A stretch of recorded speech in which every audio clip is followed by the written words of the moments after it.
Hike with us on a bushwhack less followed up Fir Mountain, one of the Catskill 3,500 trailless peaks.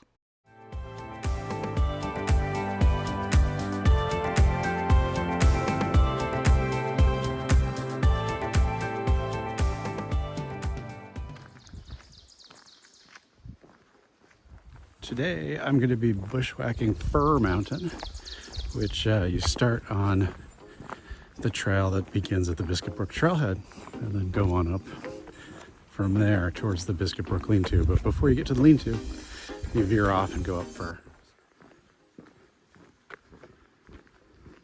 Don't forget, sign in, and then on your way back out, sign out. Talk about a bit of a widowmaker here along the trail. I would not want to be here when that tree gives way. That's going to be one loud bang. Looks like I made it under.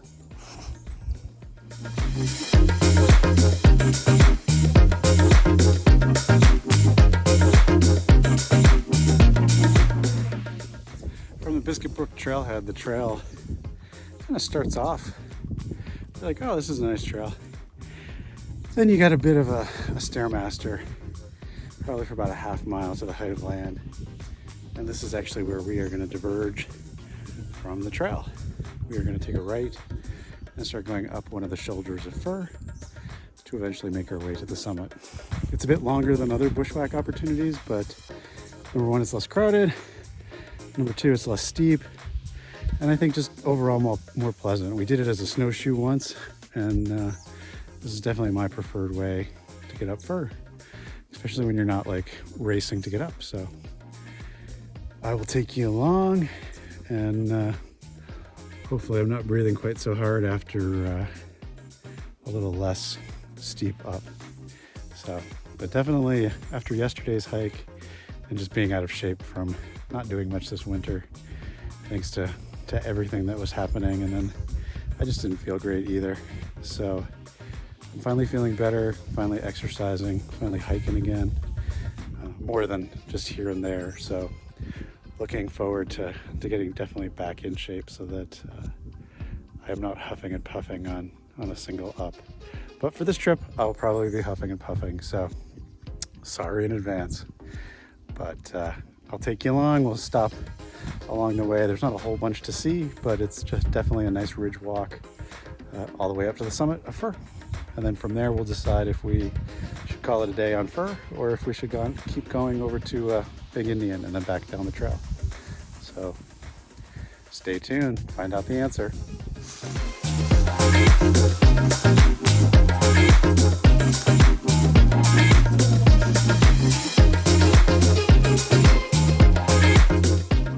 I guess we're a little less than a mile up the ridge since we left the trail. Been pretty easy walking. What you see is kind of what you get. Up ahead there is a bump that we're going to ascend, so there'll be a little bit steeper, but nothing overly challenging or difficult. It's really just kind of wandering along this ridge on the height of land and staying on it, more or less all the way to Fir. So it's kind of hard to lose, but I would say on my bushwhacking scale of 1 to 5, with 1 being a trail-ish and 5 being totally wandering through the woods, this is definitely a 5. You know, folks have not tramped this out, and the few times that Mo and I have done it, I can guarantee we have not walked in the same place each time. So it gives nature and the forest time to regenerate from the footsteps that we are doing. And just because there's not very much traffic, you get really a wild experience. And that's why I'm not going to post the GPS track at the end of the video like normal. You know, there's plenty of ways to bushwhack Fir, especially the more popular route, which you can find probably described in many places. So I'm going to leave my bushwhack route undescribed, or at least unmapped. And if you discover it and enjoy it, good for you. But I do think that there's parts of the Catskills that you know, are wild and natural, and we really should do our best to keep them that way. So, you know, I hope y'all enjoy seeing this route, and maybe a handful of you will figure out exactly how I went up, but overall we're not adding to the damage, because once we get up on Fir, you'll see the herd paths that are already there from the popular route, and for most people that's the way they go.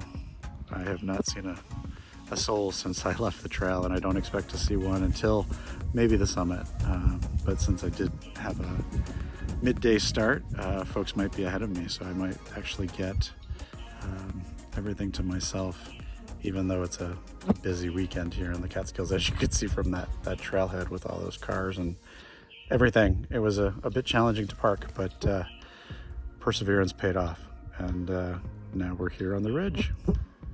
So a couple more miles to Fir, but anywhere there's a stop, we'll let you know.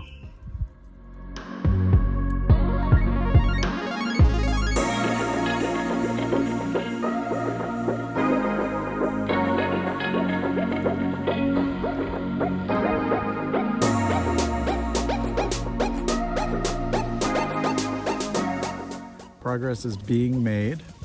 Still on the ridge, but I can see Fir up ahead. So definitely kind of on the last bench before the ridge hits the mountain itself and climbs up to the peak. So not too much further. Pleasant walk so far. I would say still no pads or anything. Occasionally I'll come across a game trail, where deer or something have walked along, and that's been okay and helpful to get through some of the thicker spots. Walk has been pretty easy, though I would imagine as you get into summer, a lot of the underbrush and weeds and everything are going to start growing up, and it'll be a bit tougher to walk.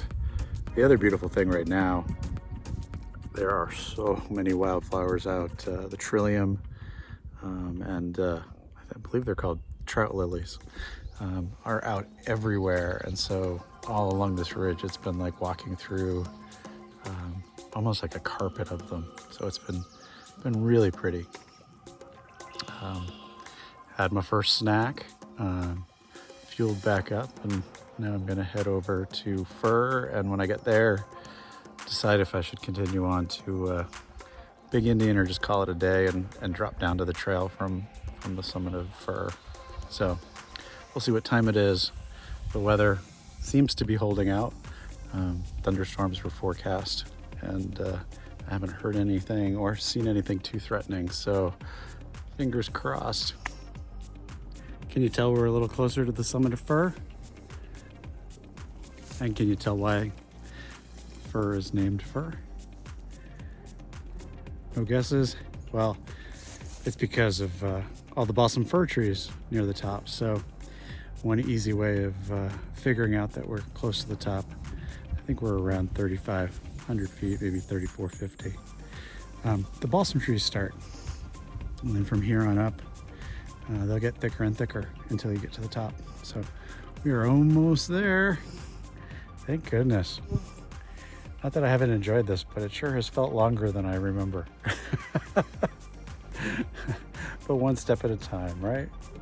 Plus, I think hiking by yourself, kind of longer treks like this, it just feels longer. If Mo was here and we were chit-chatting, or others were with us, it'd definitely be, you're not paying attention as much to where you are. So, but it's nice to have some quiet time too and just contemplate. So I've been enjoying myself, though I could do without the black flies. It is almost black fly head net season. I probably, even with bug spray, I would have, if I had it, I would have it on right now. So not the worst that they've ever been, but definitely when you're bushwhacking and you're kicking up all the leaves and stuff where they are, they just are like, what are you doing? And then they come out and are like, meal. So looking forward to getting to the top and then deciding on what I'm going to do from there. So next stop, top of Fir. Here we are, top of Fir. Another canister.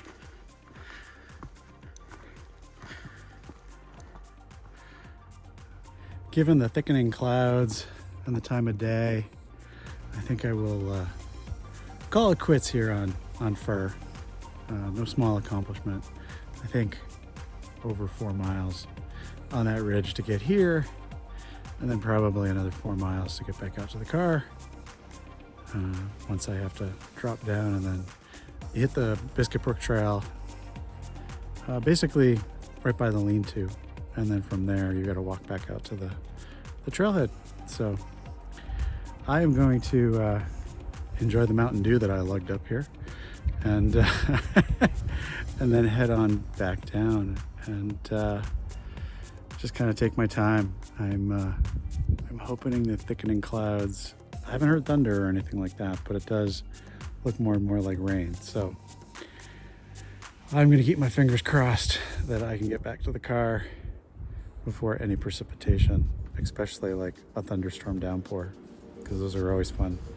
Or at least let me get to the trail before it rains. That'll be knock on wood. All right, see you on the way down. You can clearly tell that the main herd path, or the favorite route up Fir from near the Biscuit Brook Lean-to, is a lot more popular than the route that I came, given the strength of the herd path. I am on the Biscuit Brook Trail, and you can see the herd path for Fir going up behind me, which is the preferred popular short route. I'm going to take a little break and then I think walk out about the 2 miles out to the car. So I think all told between 8 and 9 miles for the day.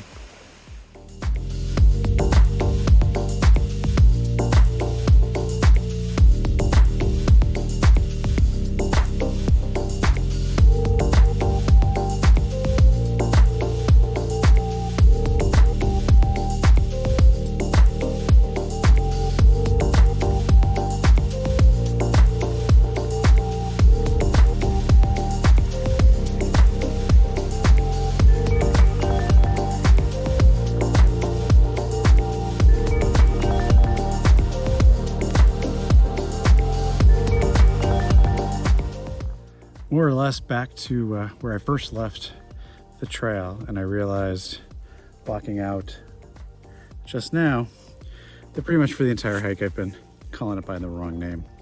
So I parked at the Biscuit Brook Trailhead for the Pine Hill West Branch Trail. It is not the Biscuit Brook Trail. So just to clear that up. I also got my wish. It has started to rain ever so lately, but I'm on the trail and I think maybe half a mile out to the car. So right now it kind of just feels nice after such a warm, unexpectedly warm and humid day. I think given that it's some of our first spring weather, perhaps I underestimated the heat and the humidity today. And just was like, ooh. Going to head back down to the car now, where I've got a big thing of Gatorade waiting for me, and hopefully maybe takeout for dinner. I'm feeling 2 hikes in 2 days. I deserve takeout. Maybe. Mo would probably disagree, but we'll see.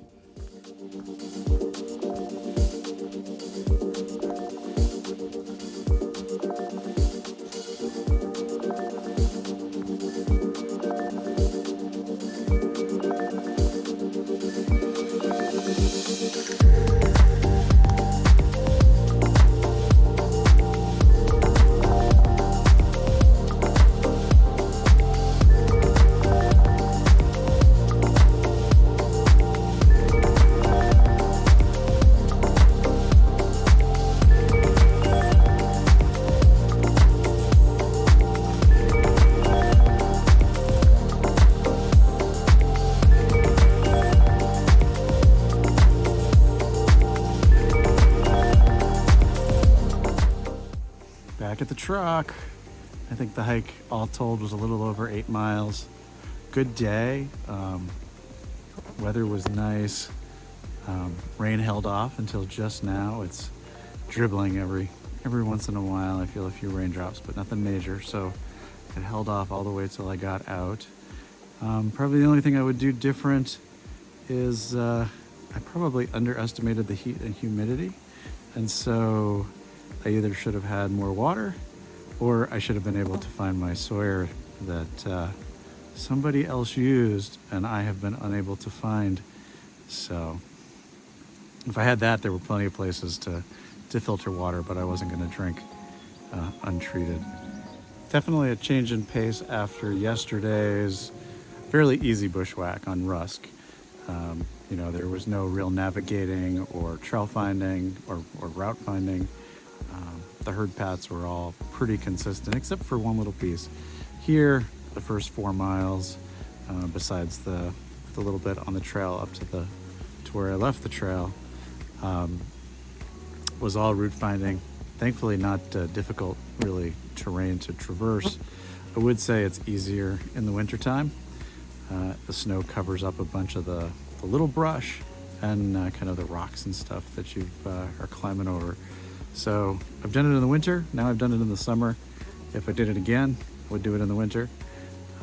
But that said, if you want to do it in the warmer weather, spring is definitely the time to go, because I think once it's fully leafed out and the underbrush is growing, it would be one trip after another on the way up. So spring or late fall, or once we've got some good snow, snowshoeing is definitely the way to go.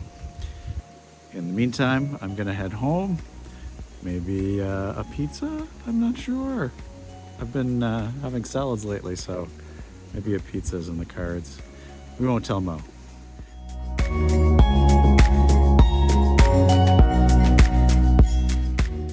So a funny story from yesterday, when I came out at Rusk, the Spruceton Trailhead yesterday, I had taken my AirPods out and put them there to record the last video for yesterday's hike.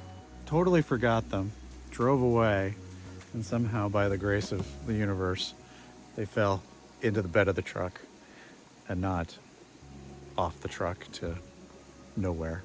So we'll just keep this a secret between you and me, and we won't let Mo know, because I would never hear the end of it. Or this could be a good test to see how long it takes him to see this video. We shall see.